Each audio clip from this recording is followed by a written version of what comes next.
মাছের ডিম নিয়ে ভাবনা আর না বাড়িতে যখনই বড় মাছ নিয়ে আসে মাঝে মাঝেই কিন্তু মাছের পেট থেকে এরকম বড় বড় ডিম বের হয়। এই মাছটার ডিম অনেক বড় ছিল, মানে এই ডিমটা তো আমি এরকম সাইজেরই হচ্ছে 4-5টা টুকরা করে করে রাখছিলাম, এক এক দিন এক এক পিস বের করে রান্না করি।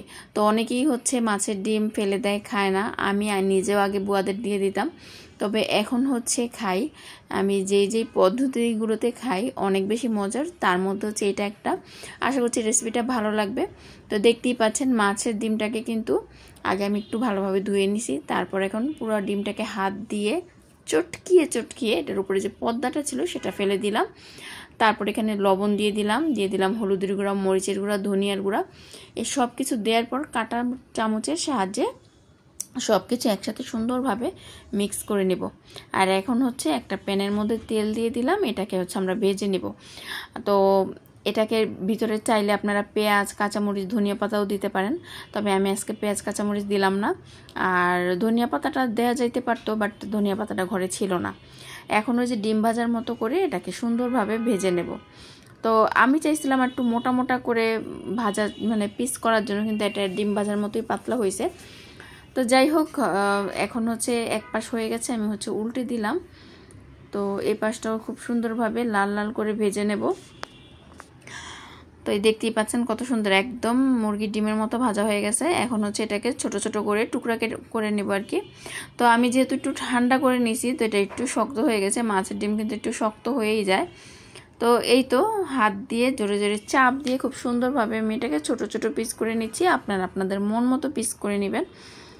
আর এই মাছের পিসগুলো না, মানে ভাজার পরে আমার কাছে এমনি এমনি খেতেও অনেক বেশি মজা লাগে। এই যে এই পিসটা কিন্তু আমি এমনি এমনি খেয়ে ফেলছি।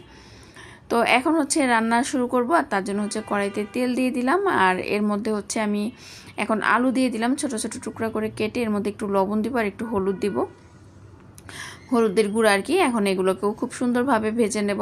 আচ্ছা, আপনারা মাছের ডিম কিভাবে খান বলবেন তো?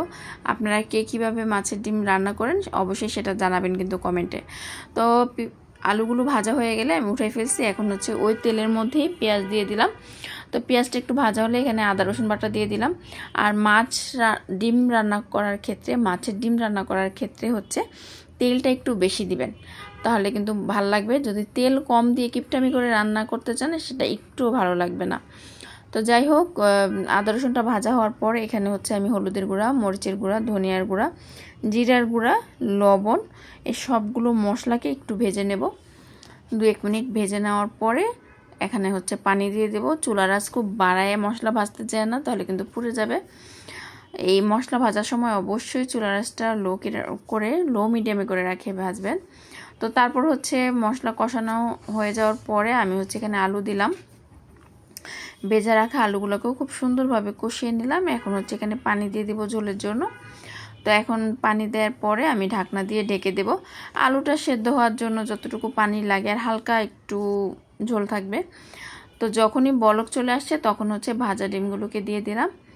ভাজা ডিমগুলো সবগুলো দেওয়ার পরে আমি হচ্ছে এখন ঢাকনা দিয়ে ঢেকে দিব, এটা যাতে একটু আলুটা সুন্দরভাবে সেদ্ধ হয়ে যায়, ঝোলটাও ঘন হয়ে যায়। তো এই পর্যায়ে হচ্ছে আমি ঢাকনা দিয়ে ঢেকে দিচ্ছি। আপনারা কে কোথা থেকে আমার ভিডিওগুলো দেখেন অবশ্যই কমেন্ট করে জানাবেন। আপনাদের সুন্দর সুন্দর কমেন্টগুলো পড়তে আমার অনেক বেশি ভালো লাগে। তো এই পর্যায়ে দেখেন আমার হচ্ছে রান্নাটা কিন্তু হয়ে গেছে। আমি হচ্ছে উপর থেকে কিছু কাঁচামরিচ দিয়ে দিলাম। ঝোলটা একেবারে পারফেক্ট আছে। আর নামানোর আগে হচ্ছে একটু জিরা গুঁড়া দিয়ে দিলাম, ভাজা জিরা গুঁড়া। এটাতে কিন্তু ফ্লেভারটা অনেক বেশি সুন্দর আসে। তো এই তো দেখেন কতটা লোভনীয় লাগতেছে। বাচ্চারা অনেক বেশি পছন্দ করে। যে বাচ্চারা মাছের ডিম দেখলে, মানে আমার বাচ্চারা একদমই পছন্দ করে না, কিন্তু এইভাবে রান্না করে দিলে সুন্দর মতো ভাত খেয়ে ওঠে।